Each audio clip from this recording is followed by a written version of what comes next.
Escudriñando la Semana Santa.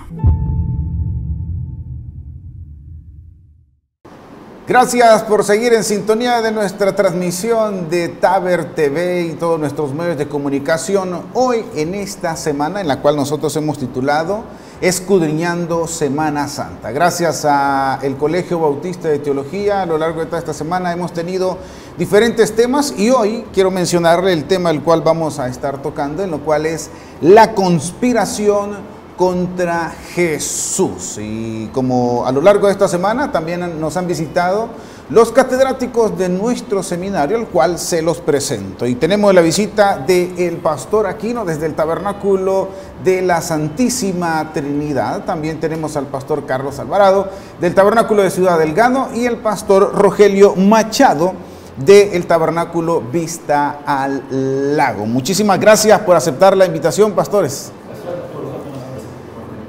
Bien, como les decía, la conspiración contra Jesús. Históricamente, este día es el que Judas se acerca a los principales sacerdotes para buscar ese trato, ese acuerdo para poder entregar a nuestro Señor Jesús. Sin embargo, antes de todo eso, también los sacerdotes buscaban ocasiones de poder contradecir y poder tener argumentos contra nuestro Señor Jesucristo. Y es eso de lo que precisamente queremos hablar antes de llegar a los acontecimientos de este día. Hago la primera pregunta, mis queridos catedráticos. ¿Cuándo inicia todo este complot contra nuestro Señor Jesucristo? Pastor Aquino. Gracias, pastor. Muy buenas tardes, mis amados hermanos. Qué privilegio tomarnos en cuenta para platicar de esta temática tan hermosa, toda la planificación que tuvo nuestro Padre Celestial desde el Antiguo Testamento para llevar a ejecutar todo lo que es la profecía de la redención de la humanidad. ¿Cuándo comienza todo esto? En Mateo capítulo 26 dice, cuando hubo acabado Jesús todas estas palabras. Podemos decir que se cierra todo lo que es el acontecimiento ministerial del Señor. Ya los milagros cesan aquí y comienza la semana, o estamos en la Semana Santa o la última semana de su vida ministerial del Señor. Y dice, cuando hubo acabado Jesús todas estas palabras, le dijo a sus discípulos, leo en el versículo 2 del capítulo 26 de San Mateo, sabéis que dentro de 2 días se celebra la Pascua y el Hijo del Hombre será entregado para ser crucificado. En otras palabras, donde comienza de mucho más antes, está orquestándose, pero estamos a día miércoles, donde Judas Iscariote se acerca para orquestar, para entregarlo y planificar la entrega de nuestro Señor Jesucristo. Está a la puerta a 2 días de celebrarse la Pascua judía, la cual atraía a mucha gente a nivel mundial al templo, y de esa manera estaría lleno de muchas personas, el cual era parte también de la celebración y parte de la ejecución de la profecía. Pero, pastor, ¿qué otro aporte hay para la temática? Cuando se habla de complot, podemos entender de que era algo que se estuvo trabajando en la mente de todas aquellas personas que observaban lo que él hacía y que iba en contra de sus creencias. ¿Qué es lo que hacía el Señor? Sanaba enfermos, predicaba el reino de manera diferente como ellos lo creían, hacía cosas que ante la ley según como ellos la interpretaban, la conocían en ese momento. Él hacía cosas que iban en contra de esas interpretaciones. Por ejemplo, él sanaba a muchos en el día sábado. Él llegó un momento, en Juan capítulo 2 encontramos de que pues llegó, tiró las cosas del templo y les dijo: la casa de mi padre es casa de oración. Y allí ellos empezaron a confabular ese complot. Encontramos también más adelante, ya en el Evangelio de Juan, en el capítulo 11, encontramos cuando de repente ya había resucitado a Lázaro. Dice 11:45, entonces muchos de los judíos que habían venido para acompañar a María y vieron lo que Jesús hizo, creyeron en él. Pero algunos de ellos fueron a los fariseos y les dijeron lo que había hecho Jesús. Ahí estaban los chambrosos.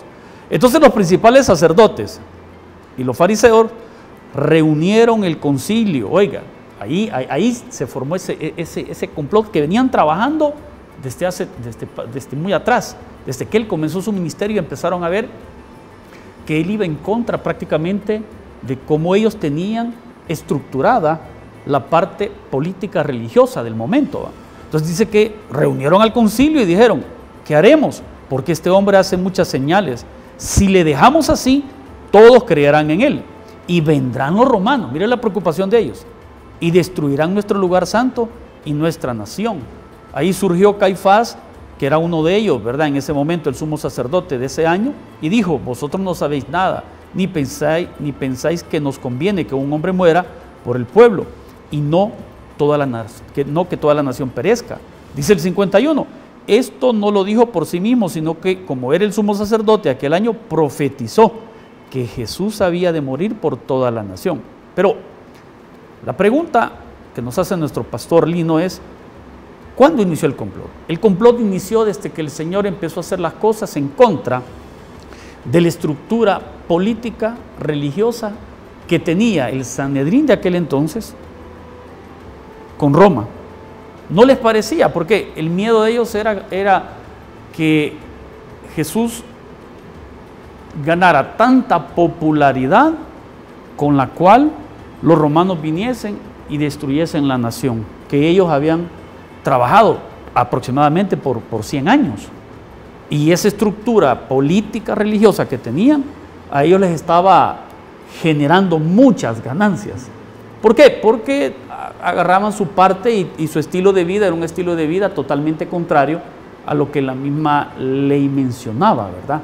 Pero, pastor. Quiero contar tal vez, ya que se habla del inicio, de dónde empieza el complot contra nuestro Señor Jesucristo, la forma como ellos lo premeditaban, es decir, por medio de esas preguntas sutiles, un complot fabricado en que querían ocasionar que una respuesta de Jesucristo representara ya sea un problema con el gobierno o con el mismo pueblo, y entonces de esa forma ya ellos venían elaborando y preparando o tratando de preparar un momento, un tiempo donde Jesucristo fuera entregado. Por ejemplo, cuando tocan el tema del divorcio y le hacen la pregunta acerca del divorcio, ahí en Mateo capítulo 19, del versículo del 1 al 11, es un primer momento, es de esos acercamientos con Jesucristo para poder ocasionar en él un tropiezo y de cierta forma demeritarle un poco sus milagros, sus enseñanzas y llevarlo en contra, porque ahí básicamente lo que le están preguntando a él con relación al divorcio, ¿cuál es su opinión? Habían dos tipos de pensamiento del divorcio. El divorcio que se podía dar por casi cualquier cosa y entonces había libertad para separarse, y aquella decisión rígida que solo por causa de adulterio. Entonces cuando a Jesús le preguntan del divorcio era para ver en qué pensamiento se ubicaba, y la respuesta de Jesús al complot que se le estaba orquestando, por ejemplo ahí, el énfasis de él fue el matrimonio, nunca fue el divorcio. El énfasis fue el origen o cómo fue al inicio aquella institución.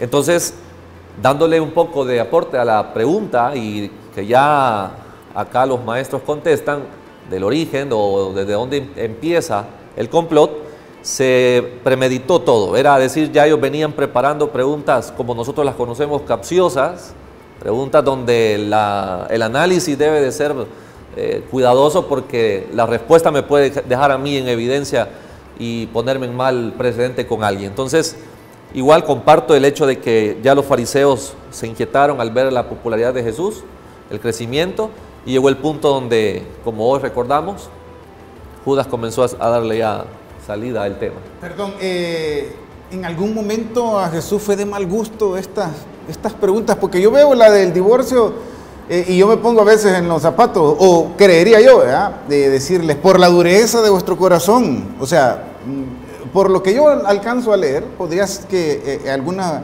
ocasión de estas interrogantes fue de mal gusto para Jesús. Creería que sí. Perdón, hay una, por ejemplo, cuando le piden señal. Jesús le responde con señal, le responde el mensaje. Ellos obviamente piden señal para lo mismo, seguirle demeritando. Ya habían visto milagros, no necesitaban señal para saber que era el Mesías. Sin embargo, ellos piden señal. Y la respuesta de Jesús es: esta generación adúltera, y comienza a describirlos de una manera fuerte, directa, cuando les dice hipócritas y todos esos aspectos. Al menos mi opinión, yo creería que de cierta forma sí le generan un poco de molestia al Maestro, a Jesucristo, por el hecho de conocer sus corazones y el trasfondo de la pregunta. Las diferentes sectas que existían. Eso, ahí contestemos de un solo entonces la segunda pregunta, que ¿quiénes eran ok, los que orquestaban todo este complot? La segunda pregunta, bueno, ¿quiénes eran los que buscaban hacerlo caer? Eran, en su mayoría, estaban los fariseos, como también los saduceos, exactamente. Ahora, pero habían más sectas. Entre ellos se encontraban también los celotes, los esenios, y se encontraba aquel grupo selecto de los escribas. Hubo un momento en que un escriba llegó y le hizo ciertas preguntas: ¿cuál es el gran mandamiento al Señor? Y me encanta la respuesta del Señor. Cuando uno lee esa respuesta de una manera como el griego lo establece, el Señor no ocupó un sarcasmo negativo, sino fue algo como que le dio una palmadita en el pecho, en la espalda, perdón, y le dice: ¿y tú cómo lees?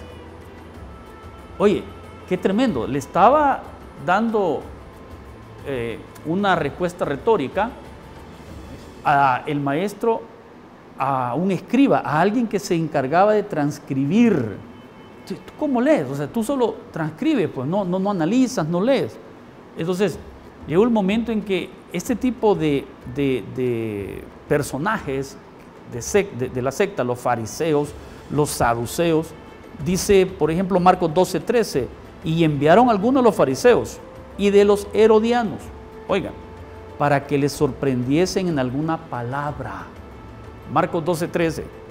Y dice, vinieron ellos, le dijeron: maestro, sabemos que eres hombre veraz, que no te cuidas de nadie porque no miras la apariencia de los hombres, sino que sino que con verdad enseñas el camino de Dios. Y vienen y dicen: ¿es lícito dar tributo a César o no? ¿Daremos o no daremos? Mas él, oiga, el Señor en su omnisciencia, percibiendo, dice, la hipocresía de ellos, les dijo: ¿por qué me tentáis? Traedme la moneda para que la vea. Ellos se la trajeron y les dijo: ¿de quién es esta imagen y la inscripción? Ellos le dijeron: del César. Jesús les respondió: dad al César lo que es del César y a Dios lo que es de Dios. Y se quedaron callados. Entonces, las sectas no se sentían conforme con la popularidad de nuestro Señor Jesucristo en su tiempo, y eran ellos, estas sectas, que buscaban prácticamente hacerlo caer con la misma ley. Querían agarrarlo en algún clieve, ¿verdad?, de la ley. Así encontramos a los saduceos, con lo que compartió nuestro pastor Machuca con el tema del matrimonio. También los encontramos a los saduceos, y qué tremendo. Se conoce dentro de la historia que los saduceos no creían en la resurrección. ¿Y qué sucedió? Le tiraron esa pregunta a él.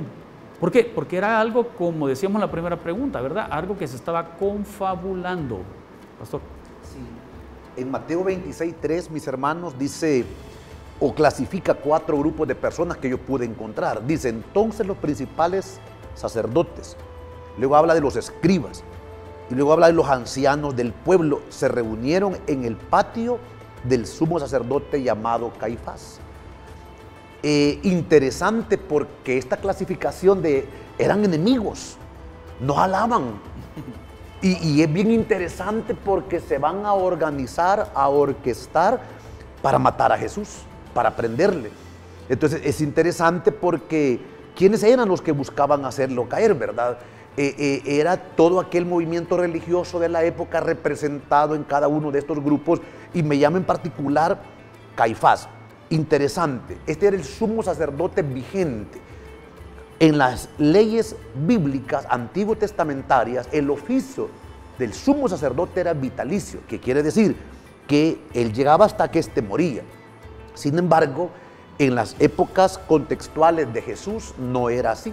Era el Imperio Romano quien ponía en el cargo del sumo sacerdote, y era todo aquel que velaba o respondía a los intereses económicos de Roma. Por eso, pues, Caifás, su suegro, Anás, que así se llamaba, había sido destronado de su cargo como sumo sacerdote y puesto por Roma a Caifás. Entonces, cuando vemos allí, entonces vemos 4 grupos de grandes, poderosos, tanto en el tema político, en el tema religioso y no digamos económicos, que estaban velando por destruirle o por tentarle o por buscar por qué lado lo podían agarrar y de esa manera pues poderlo llevar a la cruz. Pero, pastor. También bien notorio la participación de los principales de las sinagogas, que estaban bastante inquietados por los mensajes de Jesucristo más que nada. Y igual, lo que coincidíamos, tal vez aquí el punto no era solamente lo que Jesús enseñaba, sino lo que se estaba tocando detrás de todo eso para ellos. Por eso es que coinciden, lo que menciona. Por eso es que se unen, por eso es que tienen que tomar una determinación, porque aquí ya no es problema solamente de los saduceos, ya es de todos, porque lo que Jesús enseñaba era contrario a todo lo que ellos habían sostenido por un periodo más o menos de 100 años. Es decir, aquí o se unían o ellos iban a terminar quedando en evidencia, que al final así fue, cuando Jesucristo prueba hasta el final, por medio de su muerte y resurrección, que había sido el Mesías prometido. Ahora, algo a notar, las discusiones doctrinales que se hablaban, por ejemplo, que mencionaba la resurrección, ahí habían encuentros entre ellos y ciertos debates. Lo mismo sucedió con el apóstol Pablo con respecto a ese escenario. Ahora, con relación a Jesucristo, ¿cuál era el fin en común entre ellos? El Mesías. Ese fue un punto en discordia que, aparte de lo que veíamos atrás, esa situación ellos la manejaban, la tenían clara ellos acerca del Mesías, al tener una línea, un patrón a respetar de lo que debía de ser, y entonces como que por ahí se vestían ellos de sus religiosidades y de por qué rechazar a Jesucristo a través de la persona del Mesías. Y en un momento, por la pregunta que nos hacía también nuestro pastor Lino, ¿verdad? Llegó un momento que ellos se sentían prácticamente a un lado, ignorados, porque el Señor acusaba la religiosidad de ellos, acusaba la forma en cómo ellos habían interpretado la Torá en su momento. De los 613 mandamientos habían sacado más de 6.000 interpretaciones y vivían por las interpretaciones, no por lo que decía la ley. Llegó un momento que, dice Lucas 11, hay de vosotros, 11:46, hay de vosotros también intérpretes de la ley, porque cargáis a los hombres con cargas que no pueden llevar, pero vosotros ni aun con un dedo las tocáis. Y así agarra a cada uno de ellos, escribas, fariseos, todo el capítulo 11 del 37 al 54 habla. Pero dice el verso 54, hermanos que nos escuchan, mire, dice, acechándole, procuraban cazar alguna palabra de su boca para acusarle. Entonces todos estaban esperando que saliera algo de la boca de nuestro Señor Jesucristo para acusarle. ¿Y quiénes eran? Estas personas, como dice acá Lucas 11 del 37, los intérpretes, los fariseos, a ellos los agarraron. Por eso es que lograron ponerse de acuerdo. No porque en esa división que se había dado de la religión judía en diferentes sectas, porque unos creían en los ángeles, otros creían en la resurrección, otros no creían que se iba a poder procrear en el cielo. Era un montón de creencias que los había llevado a dividirse, pero el Señor los había hecho unir. Sí. Y ese patrón de división siguió aún con la iglesia. ¿sí? Cuando el apóstol Pablo, lo mencionábamos, era el mismo proceder. A Pablo lo acusaban de que estaba enseñando contra la ley de Moisés. Lo mismo acusaban a Jesucristo, o buscaban acusar a Jesucristo. Si Jesucristo decía, por ejemplo, con la moneda, pues hay que darle tributos al César, y avalaba eso, la gente podía enfadarse con él. Y si él solo decía que no había que dar tributos, pues el gobierno estaba contra él. Es decir, había un proceder, un patrón común que se manejó, y como insistimos, ¿verdad? Jesucristo vino a ponerlos a ellos en una sola visión para poderlos resistir. Por ejemplo, una temática de los intereses políticos, económicos, religiosos de la época son sublevados por la presencia de Cristo. Es decir, se vieron tentados, vamos a perderlo. Entonces, de hecho, en varias escenas vemos a Jesús no confrontando, a él no, inclusive la pasión del Señor por amar, por cuidar, por curar al necesitado, era antagónico a los intereses políticos de Roma y del mismo sumo sacerdocio que estaba en la época, pero hay tantas cosas bonitas que aprender. Habrá, sí. Todas estas religiones o sectas del momento que estaban en aquel ámbito, ¿verdad?, de buscaban hacer caer al Señor, ellos conocían las dos profecías de la venida del Mesías. Ellos conocían que el Mesías iba a venir como un libertador, pero también conocían que el Mesías iba a venir manso y humilde, como menciona Zacarías, montado en un pollino. Pero en la época, la difusión del mensaje para todo el pueblo y entre ellos mismos, ellos lo esperaban como un libertador por la opresión de Roma. Porque hacían una comparación, ellos hacían una comparación con lo que vivieron en Egipto, con lo que vivieron con Babilonia, y así sucesivamente. Entonces, su método de interpretación del momento fue en base a la historia. Y entonces terminaron haciendo a un lado que él iba a venir manso y humilde. Ellos sabían. Muchas veces ellos le decían, nosotros sabemos que viene de Dios. Se lo dijo Nicodemo. Se lo dicen acá en el texto que estábamos leyendo de Marcos, cuando los fariseos lo acusan con el tema de a quién debemos de pagar tributo. Entonces, era una confabulación y era un grupo que, como estamos acá analizando, se habían unido, pero habían estado separados por mucho tiempo. Y es bien interesante, porque yo les preguntaría, ¿acaso no sabían? ¿A quién consultó Herodes cuando vienen aquellos reyes magos, astrólogos, como los titulemos, más nos guste según la Navidad?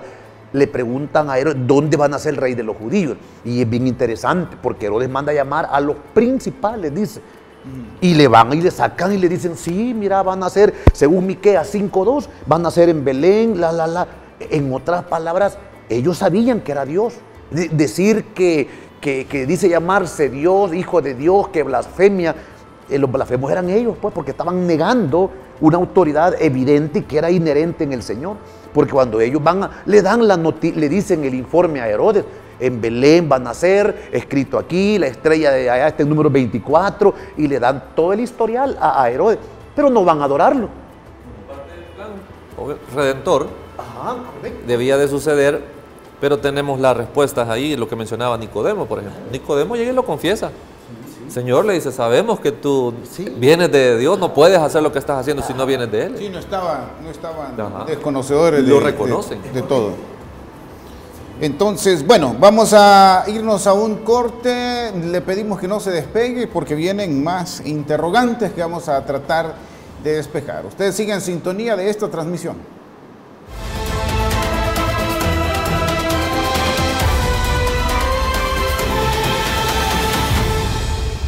Escudriñando la Semana Santa.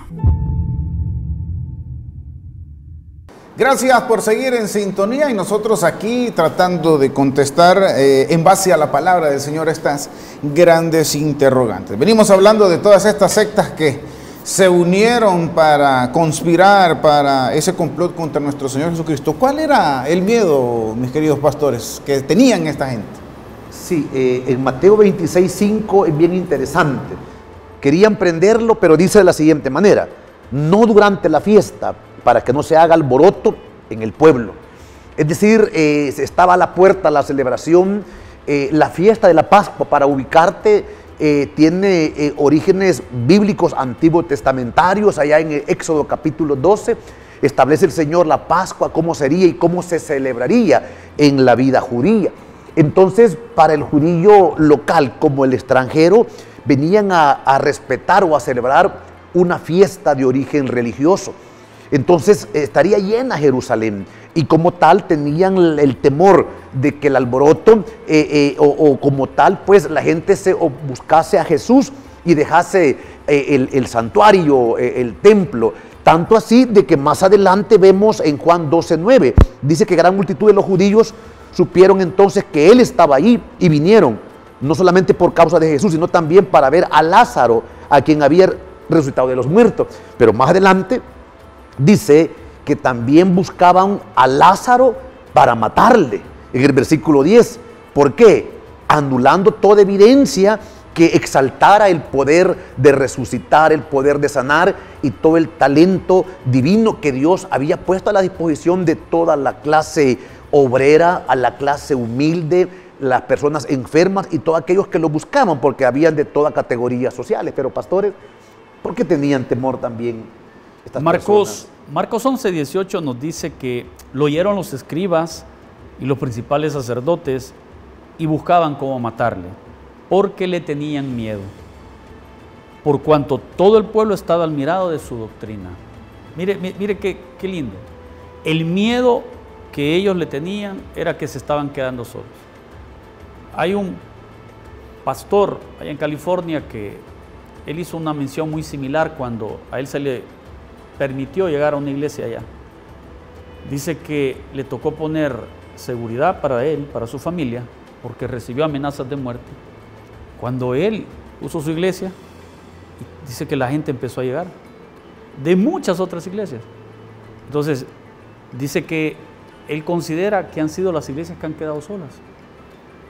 Llevemos ese evento a los tiempos de nuestro Señor, ¿no? Algo muy similar sucedió. Ellos se sentían prácticamente amenazados por todo lo que nuestro Señor hacía. Había sanado a un ciego de nacimiento. Quiero que usted analice un ciego de nacimiento. Un ciego de nacimiento es una persona a la cual la ciencia hasta el día de ahora da pocas esperanzas. Una persona que nace con un problema genético, la ciencia es complejo que le pueda dar una solución. Entonces ellos se sentían por todos lados amenazados por Jesucristo. Entonces le tenían miedo, dice Marcos 12:12, y procuraban prenderle porque entendían que decía contra ellos aquella parábola, pero le temían a la multitud. El miedo iba enfocado al Señor y a lo que pensaba la multitud que escuchaba al Señor.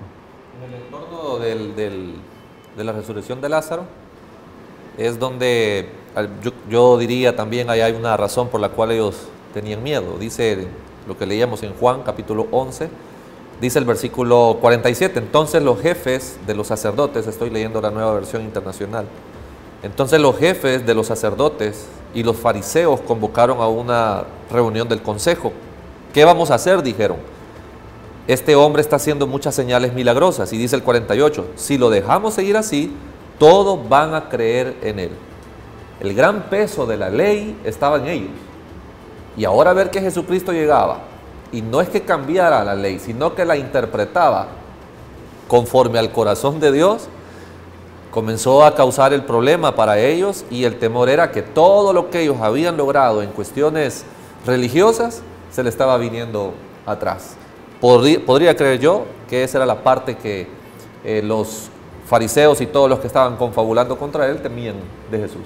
Viendo evidente ese miedo en estos principales sacerdotes, estas sectas, pues se encuentran una oportunidad en Judas, y él voluntariamente se presenta, y es donde viene aquí un debate que incluso antes de cámaras estábamos hablando, si Judas fue una víctima o fue un victimario. En 3 de los 4 evangelios se menciona que él fue a buscar a estos principales sacerdotes, y en Lucas capítulo 22 versículo 3 ya se encuentra en la Santa Cena y dice literalmente, entró Satanás en Judas. ¿Víctima o victimario? El tema es complejo. ¿Por qué, pastor? Vea, visto en el contexto judío, la víctima era aquel instrumento que se iba a ocupar para llevar a cabo, en este caso, el sacrificio de algo. En este caso, víctima como tal, porque recaía sobre esta persona algo que se había planeado. Pastor, ¿de dónde deduce usted esa postura? Porque se trata de tener un argumento bíblico, no por ser teólogos de profesión vamos a decir desvaríos. Y dice en Juan 13:18, no hablo de todos vosotros, yo sé a quienes he elegido, mas para que se cumpla la escritura, el que come pan conmigo levantó contra mí su calcañar.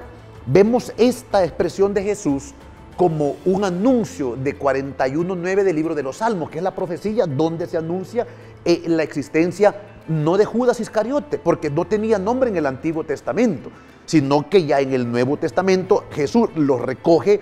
Es interesante porque es el único de ellos que es judío, los demás son galileos. Entonces es bien interesante porque como tal él va a ser el que va a llevar el cumplimiento de qué, pastor, de la ejecución de la profecía. Luego en el 19 dice, desde ahora os digo antes que suceda, para que cuando suceda creáis que yo soy. Entonces están poniendo sobre Judas, yo no estoy defendiéndolo, tenemos diferentes concepciones, conjeturas sobre si es víctima, victimario. Ya voy a responder mi punto de vista, que también es victimario. Víctima dije que era porque fue el instrumento que él ocupó, que el Señor ocupa para llevar a cabo, porque digo ahora que es victimario. Lo planteo de la siguiente manera: el Código Penal dice que el victimario es aquel que planifica una acción delictiva en contra de otro, que se llama víctima.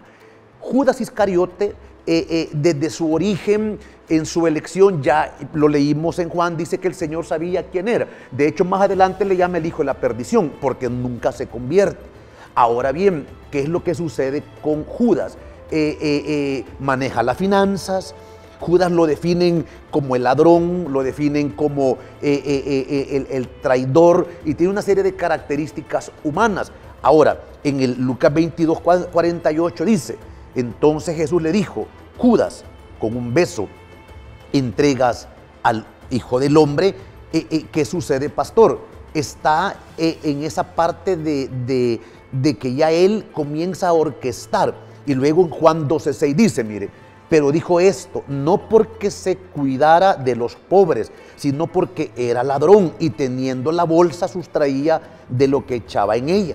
Entonces, él es un truán, él está en el tema de la par de Jesús por ver riqueza, por ver dinero, tanto que es lo que lo va a llevar a esa parte de irse a asociar o a orquestar con los religiosos de la época, porque luego más adelante en Juan 6:70 aparece, Jesús sabía que la vida de maldad de Judas no cambiaría, y luego dice lo siguiente, Jesús le respondió, ¿no os he escogido yo a vosotros los 12 y uno de vosotros es diablo? No le dice es el diablo. También a Pedro le dice, apártate de mí, Satanás, cuando se acuerda que le dicen que no acontezca tal cosa. Entonces, desde esa perspectiva, la parte humana, la parte pícara, la parte sinvergüenza, ¿verdad? Lo lleva a él en esa posición de victimario en cuanto que orquesta y planifica la captura de Jesús. Vamos a verlo más adelante el porqué del beso.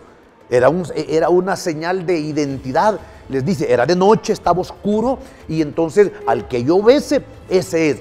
Porque ya habían probado capturarlo otras veces, pero como no se había ejecutado todavía la profecía, que decía Jesús, no es mi tiempo.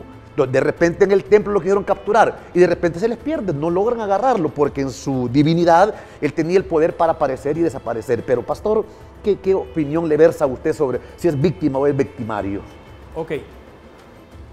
Yo quiero plantear la idea, porque es teología y es importante que todos tengamos una mente abierta y una perspectiva. En los tiempos antiguos existían los epítetos. ¿Qué era un epíteto? Es un adjetivo calificativo, el cual resaltaba las características y las cualidades de un sustantivo.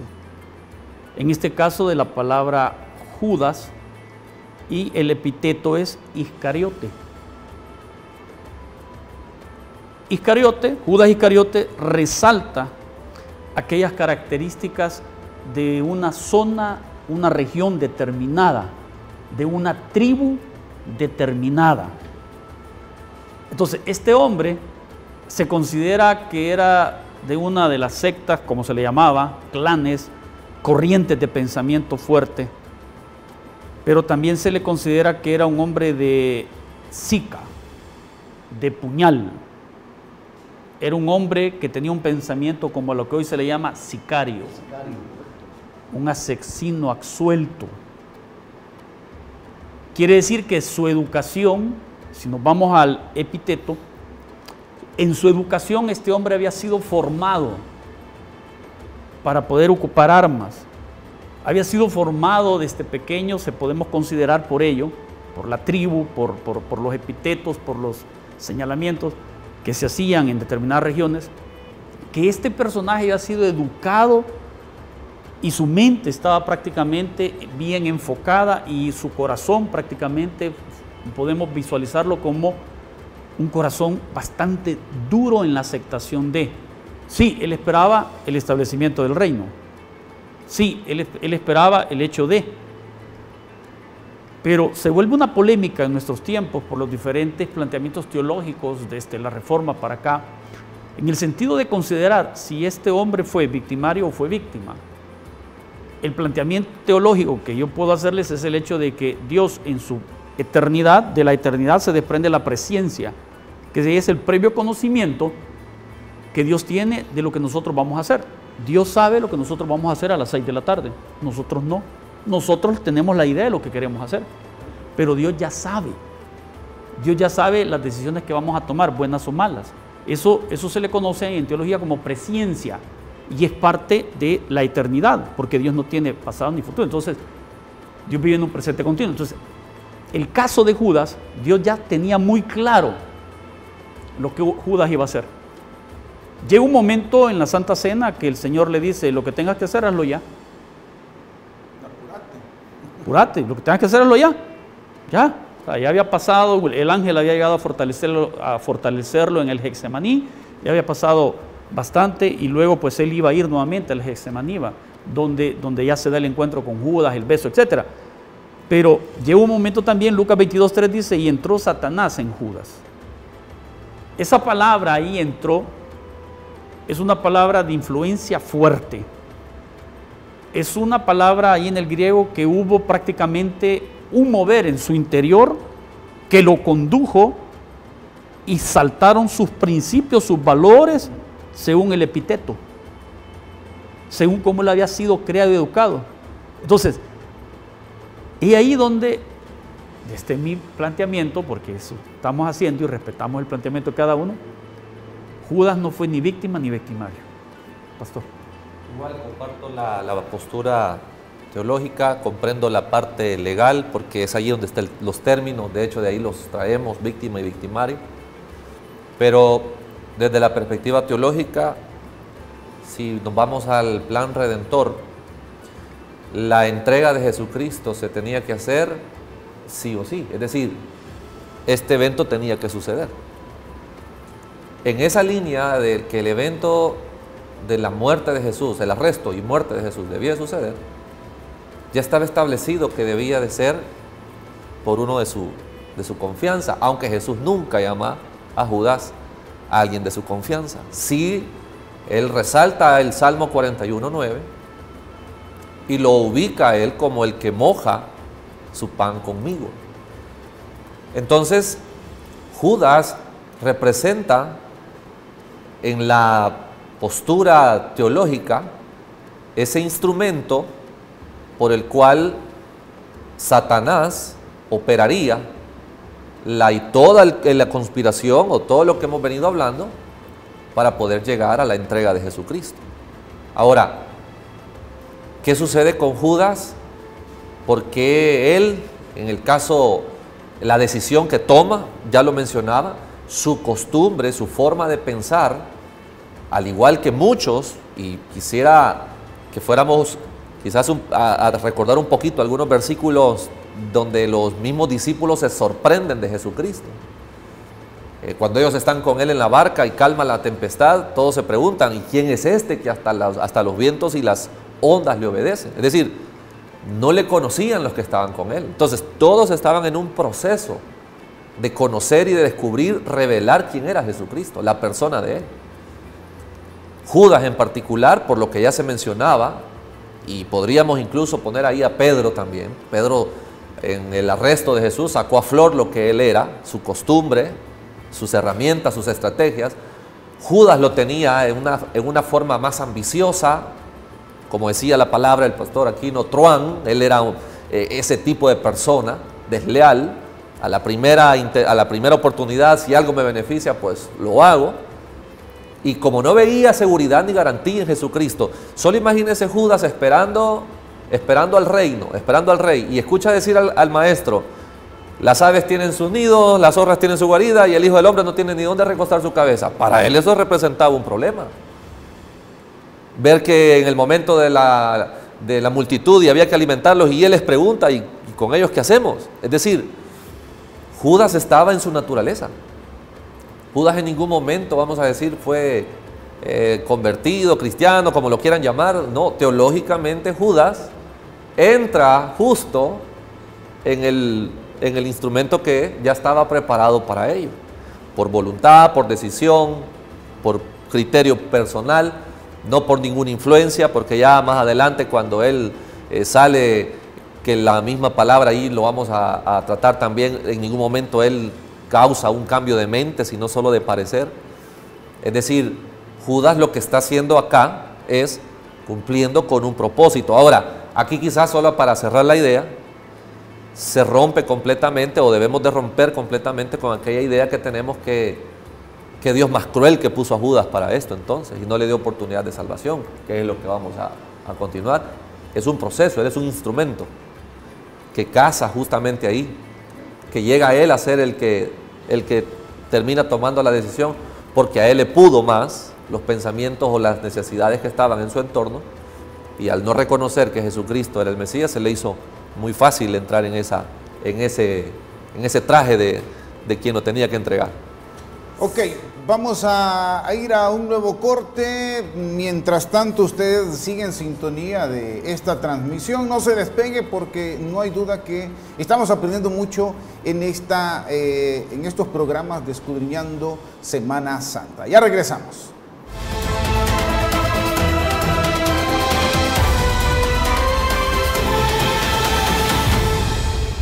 Escudriñando la Semana Santa.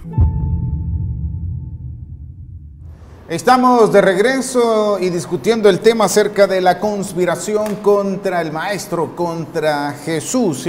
Quiero hacer una pregunta. Incluso hasta personal, siempre me la he hecho yo. Si era necesario que Judas traicionara a nuestro Señor Jesucristo, o pudiese haber existido la posibilidad que otra persona dentro del núcleo. Sabemos que tendría que haber sido alguien del núcleo de los 12 discípulos, porque en el lugar donde fue arrestado nuestro Señor Jesucristo, son los discípulos lo conocían, entonces tenía que haber sido alguien pero podría haber sido otra persona. Yo, cuando me pongo a cuestionar esta pregunta, creería yo que entonces hoy en día hubieran muchos Judas. Hubieran Judas Martínez, Judas Francisco, y el otro de los discípulos que pudo haber sido, ese fuera el nombre que no se ocuparon. ¿Podría haber sido otro discípulo? Sí, como dice la Biblia, que la escritura es de interpretación pública, ¿vea? Uno lee los textos bíblicos y generarle a usted, nuestro hermano y amigo, que estamos en Semana Santa, pudo haber sido otro aparte de Judas Iscariote. Quizás para responder hay que ver el contexto en el cual hemos venido platicando anteriormente. El entorno de su formación militar, de truán, de ladrón, de ese mundo, de esa pasada manera de vivir, de la cual habla 2 Corintios 5:17, no abandonó a Judas, vino con él, era parte de Judas Iscariote. Ahora, voy a leerles un texto bíblico y le dejo en el análisis a usted, mi hermano, que nos ha ido siguiendo en el programa, porque a cada uno de los pastores daremos nuestro punto de vista. La pregunta dice: ¿pudo haber sido otro, aparte de Judas, que entregase al Señor? 13:27 de San Juan, quiero leer lo que dice. Y después del bocado, después del bocado, Satanás entró en él. Entonces Jesús le dijo, lo que vas a hacer, hazlo más pronto. Me viene en mi juicio teológico o pastoral o humano, porque como el pastor nos decía, nos entra la duda a todos, ¿verdad? En la calidad humana que somos, pudo haber sido otro. Estaban los 12, miremos la famosa Santa Cena como la pintó este famoso, ¿verdad? ¿Quién es el que la pinta? Da Vinci, ¿verdad? Y entonces todos se preguntaban, de hecho, estaba, dice el contexto bíblico, que San Juan ha recostado en el hombro de Jesús y Pedro le hizo la seña, preguntarle quién es, vea, ¿por qué? Pedro no sabía si iba a ser él. Juan estaba en el pecho, mire, pues yo hasta le diría aquel que dice que dormiste el que está a tu lado, ¿no? Y ahí estaban los demás. ¿Por qué le pregunta Pedro? Porque volvemos a lo mismo, su contexto de vida pasado como el nuestro ahora en día. Somos cristianos, pero la vieja humanidad está vigente en nosotros. Ahora, tratamos de irla moldeando en la medida que vamos caminando del Señor, que a eso nos llama San Pablo en Filipenses 3, creo del 11 en adelante. Pero dice, después del bocado, Satanás entró. Mire qué interesante. Yo hasta me atrevería a decir que ni siquiera Satanás sabía que iba a ser Judas Iscariote. Él estaba en el escenario esperando, vamos a ver qué dice, porque luego dice, después del bocado entra en el escenario religioso, político y que vendría a acontecer. Entonces Jesús le dice, lo que vas a hacer, pues hazlo pronto. Entonces todo esto, hermano, me da a mí la pauta para responder humildemente que como pudo haber sido Judas, Pedro era otro del mismo movimiento de los celotes también, que conocía y bajo esa formación militar. Bueno, el que le pregunta, bueno, ¿vas a restaurar a Israel o no? Pues le dice, ya a la hora del ascenso, hay en Hechos, y le dice el Señor, mira, los tiempos y las sazones no me corresponden a mí, sino al Padre que está en el cielo. Entonces, desde mi perspectiva, hay más texto que apoyar la idea, pero dejaré pues el aporte de los demás maestros también para enriquecer la idea. Adelante, pastor. Es importante que nosotros podamos tener muy claros cómo, en qué contexto social, político se desarrolló la personalidad o en sí la persona de Judas. La palabra Judas significa adorador, Jehová es alabado. Pero él venía, no tenía un mal nombre, pero tenía un apetito, nombre, ¿cómo se llama? Un epiteto. Tenía un epiteto el cual a él lo señalaba, lo marcaba como una persona que había sido desarrollado en una de las sectas judías más extremistas de aquellos entonces. Entonces su corazón prácticamente había estado endurecido con una ideología en contra de Roma en ese momento. Ok, vamos acá. Entonces, pero era una secta judía. El ámbito de la ley o el pacto de la ley abarca los evangelios. Ahí está. Jesucristo les predicaba a la gente, pero la aceptación de la predicación, de la sana interpretación que Él les trajo, siempre se mantuvo en base a la ley, en el sentido de que cada quien iba a aceptar, sí o no, el mensaje. Hoy en nuestros tiempos es diferente, es el Espíritu Santo obrando en nosotros que nos conduce a la renovación.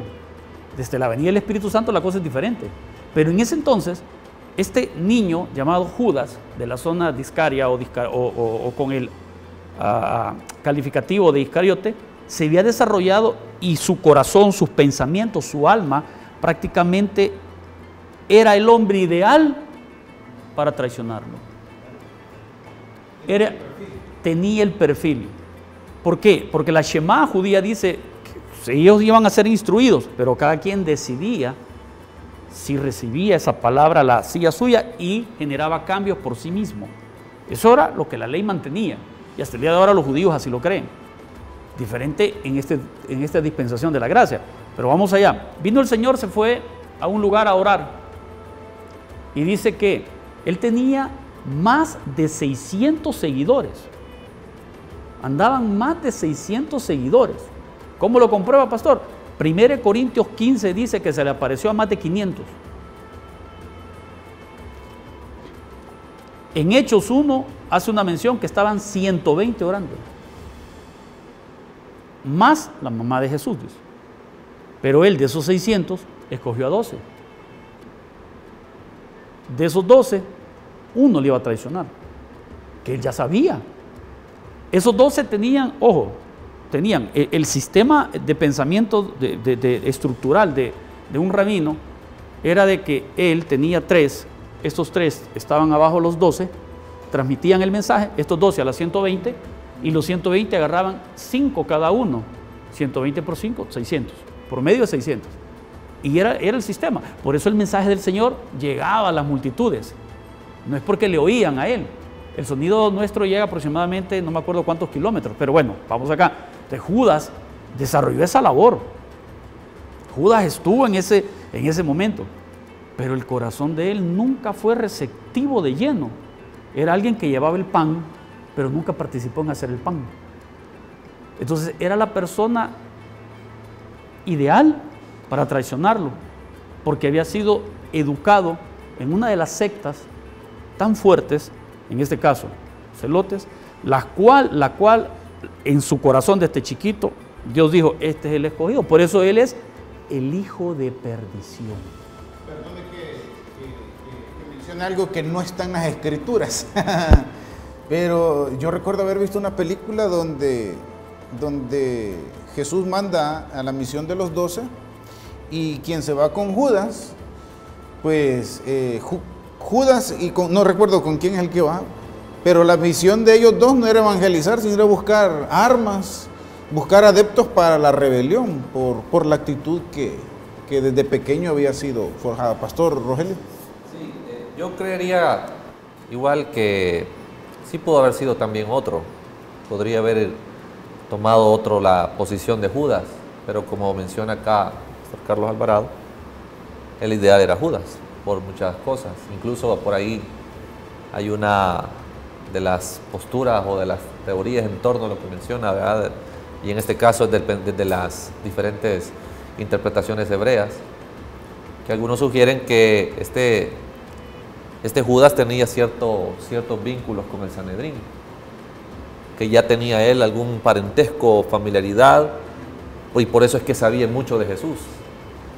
Entonces parece que Judas, dice, esta es una teoría, entonces Judas como que ya estaba bastante adentrado en el tema de que sí, él es el que nos está pasando la información, es decir, Judas ya estaba puesto en el lugar desde antes, ya él estaba capacitado con las características que hablamos. Entonces, aunque, repito, creería yo, si hubiese sido la situación, otro lo hubiese tomado, sí, es decir, Judas Dios no lo forma, no permite que venga al mundo y lo prepara para esto, es decir, no es Dios en un pensamiento malévolo llevando a Judas a una situación de estas. Todo lo que él vivió, sus decisiones, en lo que él se involucra y lo que él es, le hace a él mismo a un candidato para ser quien traicionara a Jesucristo. Y tomando como referencia nuevamente lo que mencionábamos desde el Salmo 41:9, que mencionábamos, que Jesucristo hasta el momento pues lo describe, todos la pregunta que hacen ellos, ¿verdad? ¿Seré yo, señores? Porque en ese momento podría haber sido cualquiera, esa es la idea que genera, todos estaban en una situación en la que podrían quedar ahí, pero, repito, Judas era el que había calificado con muchas Yo me pongo a pensar, como todos no eran buenas piezas, pues los que tenía. No, y mire, pastor, cuando en Juan capítulo 8 encuentran a la mujer y se la llevan, y Jesús le dice que el primero que tenga las manos limpias lance la pedrada. Nace la pregunta, cuando les pregunta a Jesús, ¿dónde están los que te juzgan? Le dijo la mujer, no hay nadie, incluyendo los 12 discípulos, lo que le denota a usted de que mejor nos vamos, hasta quien duda de que hayan sido clientes de la señora también los benditos discípulos. Entonces al final, más de alguno, por eso le digo, ¿verdad? Es difícil la temática ahí de debate. Quiero meterlos en camisa de 11 varas. Esta misma pregunta la voy a hacer el día de mañana. ¿Fue una posesión demoníaca la que sufrió Judas?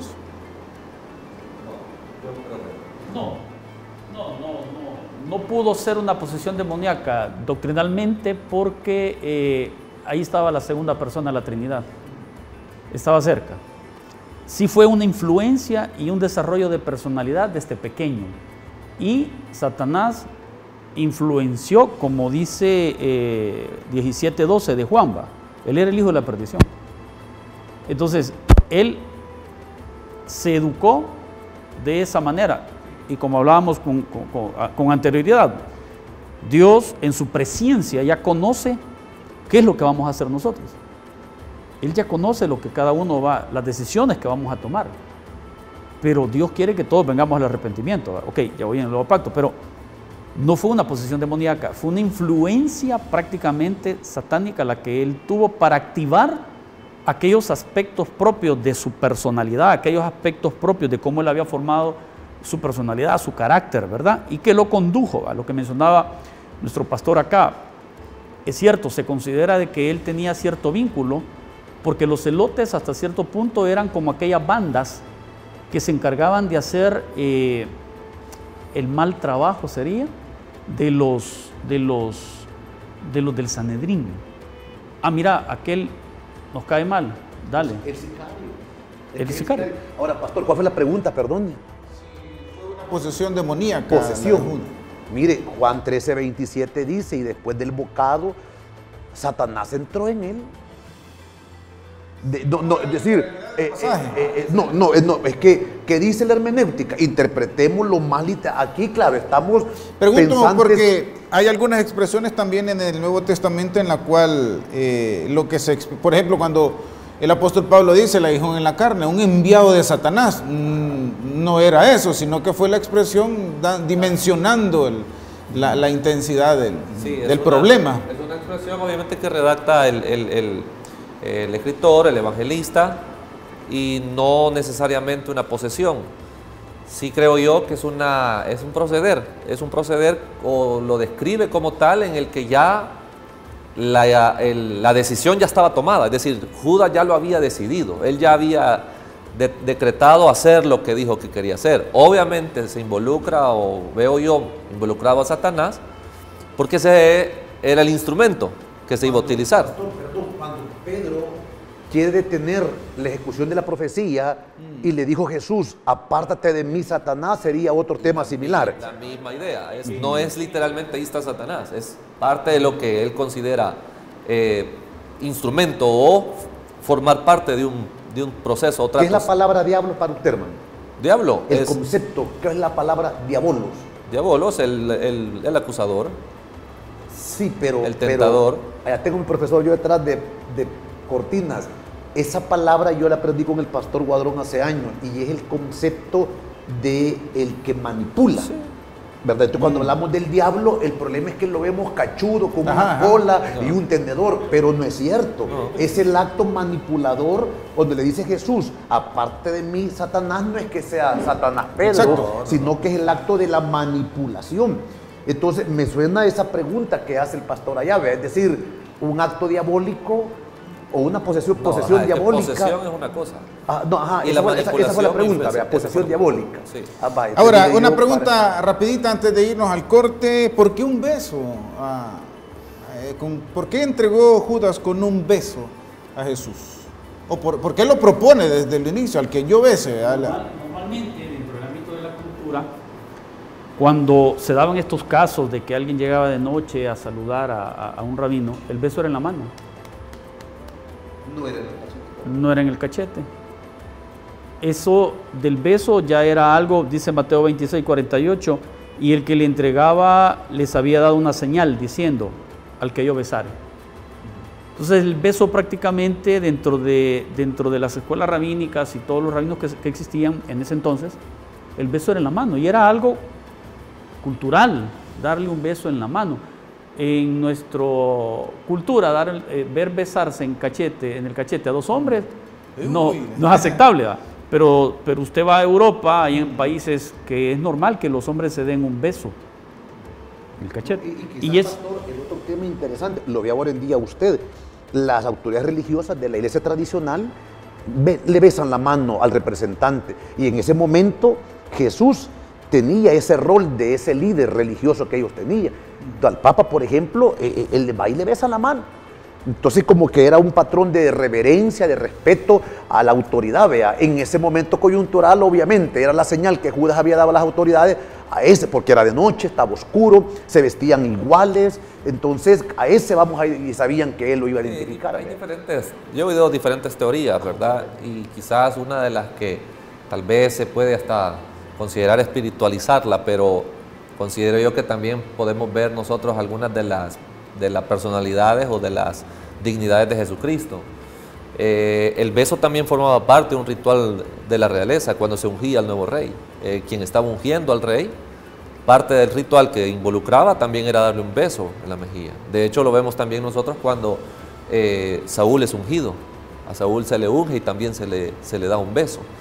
Entonces, algunos consideran que podría haber sido parte de un inicio de su ejecución como rey, y que Judas pues formó parte también de ese. Como Caifás, pero cuando anuncia que es bueno que muera uno, Eso. todo sin darse cuenta él que lo que estaba anunciando era el gran muerte. plan de la redención del mundo. Correcto. Pero igual, la hora era 12 de la medianoche. No existía la energía eléctrica que hoy día existe. Existían antorchas y todo, pero él se encontraba en el Getsemaní. Entonces era necesaria una señal. Sí, una señal bien evidente. Bien evidente. Notoria. Ajá, exacto. Por eso la necesidad del beso. Ok, bueno, vamos a ir a un último corte, mis queridos amigos y hermanos, y ya regresamos con las últimas dos interrogantes y algunas preguntas que también hemos recibido de el público. Así es que no se despegue, esto es gracias al Tabernáculo Bíblico Bautista Central y gracias a el Colegio Bautista de Teología. Ya regresamos.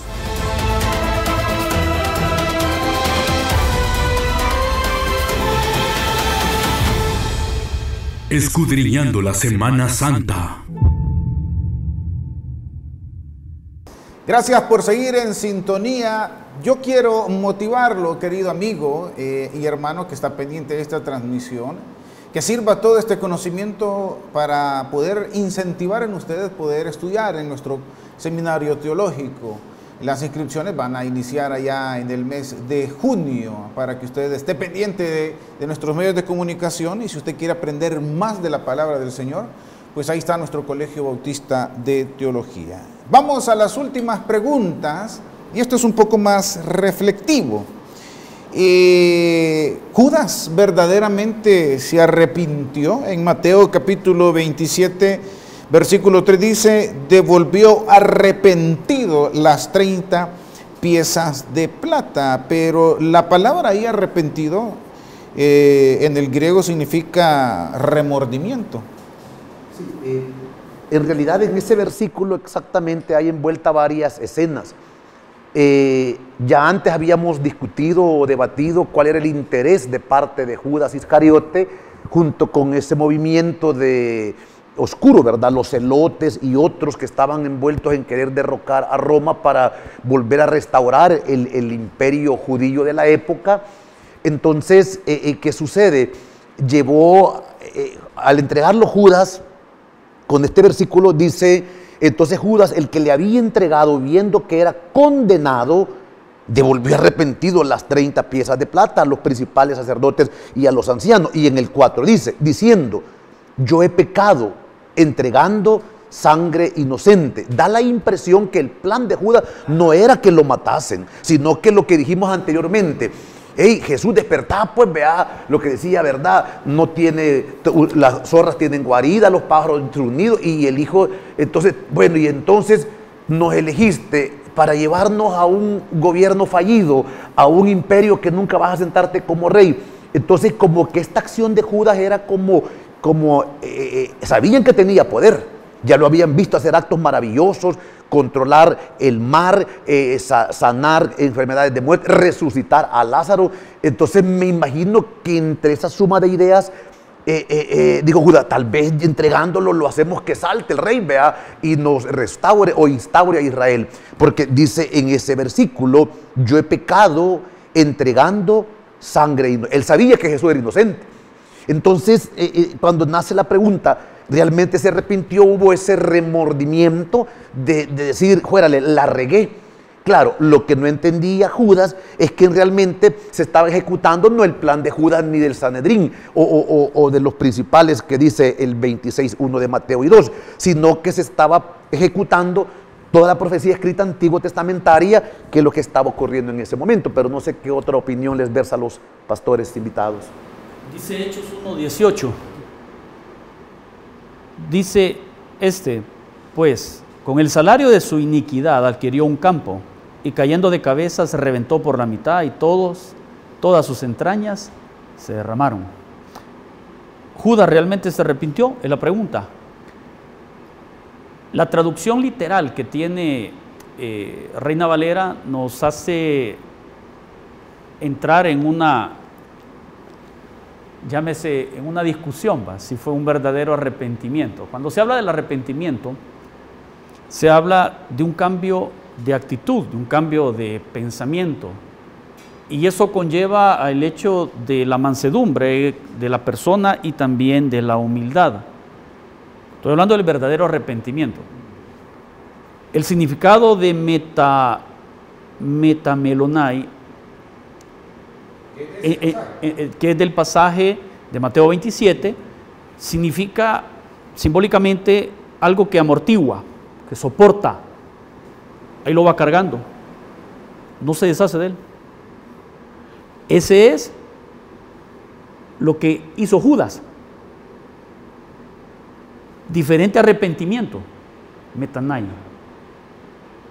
Metanai, en el griego, significa un cambio de pensamiento, un cambio de actitud. Dejo este camino, me voy por el camino correcto, con mansedumbre y humildad, aceptando mi aspecto moral, que le fallé al eterno y único Dios, Jesucristo, y voy caminando donde Él quiere. Pero Él no hizo eso, por eso leí Hechos 1:18. Él terminó ahorcándose. Sí, Él sopesó, le pesó haber cometido un error, cargó con ello y ahí lo anduvo. Por eso Él, lo que sintió Él fue un metamelonai, no un metanai. Esa es la diferencia desde la perspectiva del griego, de la diferencia entre un remordimiento y un arrepentimiento genuino. Entonces Judas lo que practicó prácticamente fue un remordimiento. Sí, en ese sentido también con el término remordimiento hay también una aplicación y en este punto donde Judas descubre, se da cuenta de que lo que le dieron prácticamente no valía lo que estaban sucediendo. Dice el término cambió de parecer. Y dando un poquito a la perspectiva y manteniendo la imagen o la persona de Judas, pareciera ser que Judas dijo, me estafaron, ¿verdad? Por lo que me han pagado, por lo que están haciendo. Y entonces es lo que él siente, que lo que él pactó, lo que él pensó que sería, no fue. Entonces el remordimiento no fue por el hecho de que, o el arrepentimiento no fue por reconocer su error y querer cambiarlo, sino porque lo que se había dicho o lo que él esperaba no se hizo, que era obviamente la ambición o la perspectiva que él tenía más material. Entonces definitivamente no es un arrepentimiento de conversión o de cambio en una persona. El problema de Judas tenía que hacerlo, ya estamos entendidos, ya existía una profecía de que ese evento tenía que ocurrir, tenía que entregar al maestro, pero la gran pregunta es, ok, cometió el error, el problema de él fue no haberse ido a la cruz, sino que se fue a un lugar donde explícitamente él se ahorcó. Ya los pastores ya hicieron esa argumentación y es interesante porque de ahí viene que él tuvo remordimiento y no arrepentimiento. El arrepentimiento lo hubiera llevado a la cruz, pero el remordimiento lo llevó a donde le habían dado el dinero, porque en 27, 4 y 5 dice, más ellos dijeron, ¿qué nos importa a nosotros? Allá tú. Es decir, esa es tu decisión, ¿verdad? Nosotros te pagamos. Que dicho de paso, era el precio más barato que se pagaba por un esclavo, 30. Y es profetizado también, por el cual Cristo sería vendido. Pero en el 27:5 dice, y arrojando las piezas de plata en el templo, salió, fue y se ahorcó. Entonces, en realidad, ese remordimiento fue tal que aunque no respondía a sus intereses económicos, ya era el plan de Dios, pues porque Jesús también lo había profetizado. Ay, mejor le hubiera sido no nacer. Entonces, el problema de él fue eso, que tuvo remordimiento, pero no, y nos pasa ahora en día, porque creo que al final vamos a cerrar con ese pensamiento. ¿Habrá algún Judas Iscariote entre nosotros hoy en día? Como el de él. Porque es cierto, pastor, tenemos remordimiento, pero no arrepentimiento. Nos pasa en las iglesias cristianas ahora en día.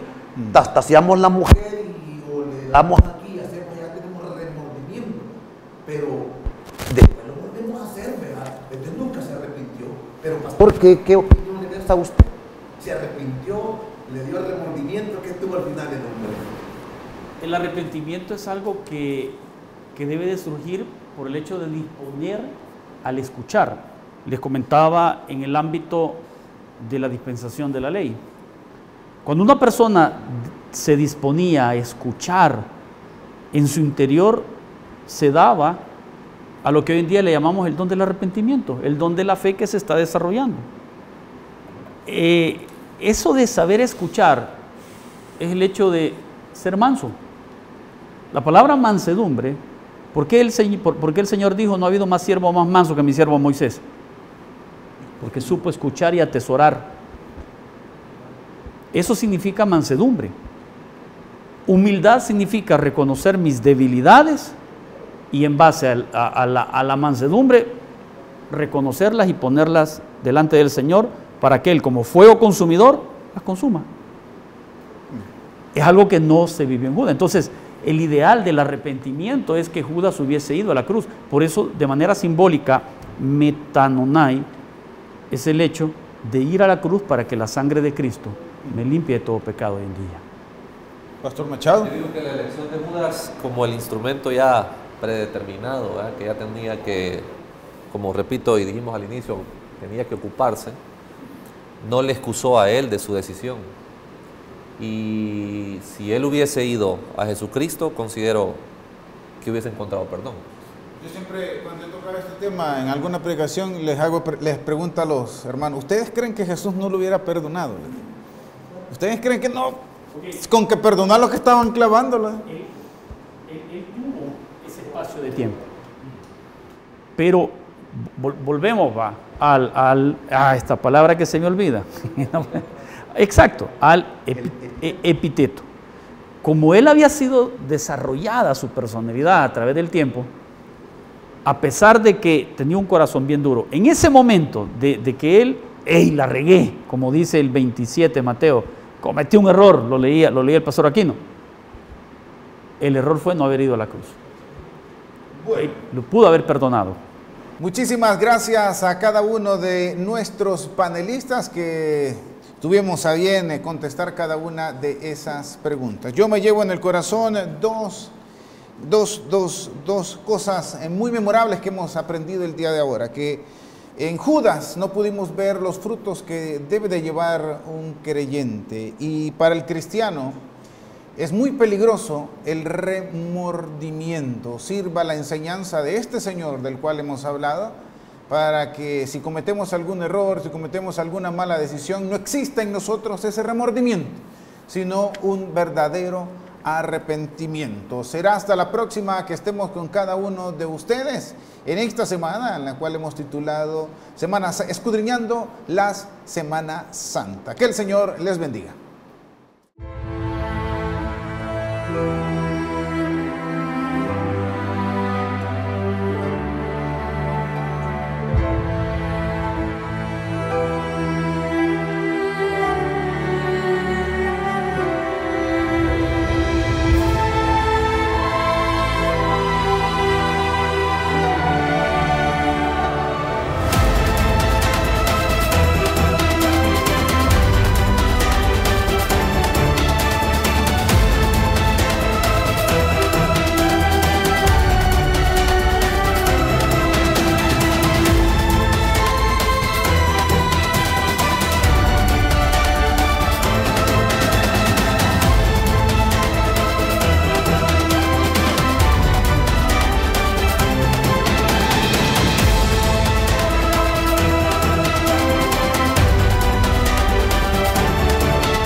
Escudriñando la Semana Santa.